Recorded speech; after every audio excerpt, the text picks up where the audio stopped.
정부가 법인세율을 다시 높이고 대주주 양도세 기준을 강화하는 세제 개편안을 사실상 확정했습니다. 여기에 증시 활성화를 위한 배당소득 분리과세도 추진되는데요. 정부가 시도하는 세제 개편이 자본시장에 어떤 영향을 줄지 관심이 모이고 있습니다. 현현수 기자의 보도입니다. 정부와 여당이 법인세 최고세율을 현행 24%에서 25%로 인상하기로 했습니다. 대주주 양도소득세 과세 기준도 기존 50억 원에서 10억 원으로 낮춥니다. 윤석열 정부 때 완화된 감세 기조를 정상화하고 세수 기반을 강화하려는 조치입니다. 하지만 업계에서는 세금이 적게 거치는 이유는 법인세율이 아니라 기업들의 수익성 약화에 있다고 봤습니다.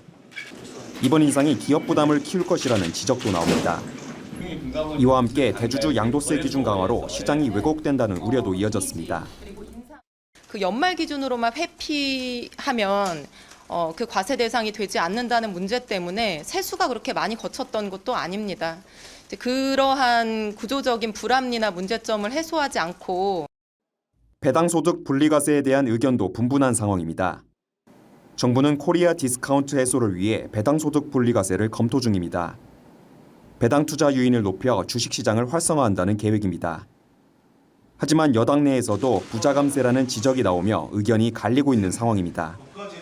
이렇게 세제 개편에 대한 갑론을박이 이어지는 가운데 전문가들은 근본적인 해결을 위해서는 기업들의 체력을 길러야 한다는 점을 강조했습니다.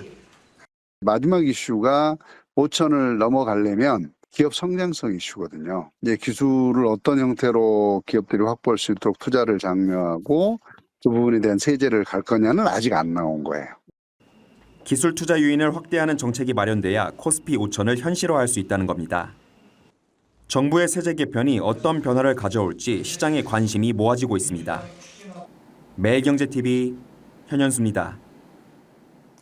이재명 대통령이 경제형벌 합리화 태스크포스를 곧바로 가동할 거라고 오늘 밝혔습니다. 이 대통령은 오늘 열린 비상경제점검 TF 3차 회의에서 배임죄가 남용되며 기업 활동을 위축시키고 있는 점에 대해 제도적 개선을 모색해야 할 때라며 이같이 밝혔습니다. 이 대통령은 또 획기적 규제 혁신을 포함한 산업별 발전 방안도 조속히 만들겠다며 행정 편의적인 규제, 과거형 규제, 불필요한 규제는 최대한 해소 또는 폐지하겠다고 덧붙였습니다. 지난달 은행권 가계대출 금리가 하락했지만 은행채 장기물 금리가 오르면서 가계주택담보대출 금리는 5달 만에 반등했습니다. 한국은행에 따르면 예금은행의 6월 가계대출 금리는 연 4.21%로 전달보다 0.05%포인트 낮아졌습니다. 가계대출 가운데 일반 신용대출은 하락했지만 주택담보대출은 3.87%에서 3.93%로 0.06%포인트 오히려 올랐습니다. 금융위원회 금융감독원 한국거래소가 힘을 합친 주가조작 근절 합동대응단이 출범했습니다. 권대영 증권선물위원회 위원장은 오늘 서울거래소에서 올해를 주가조작 근절의 원년이 되도록 하겠다고 말했습니다.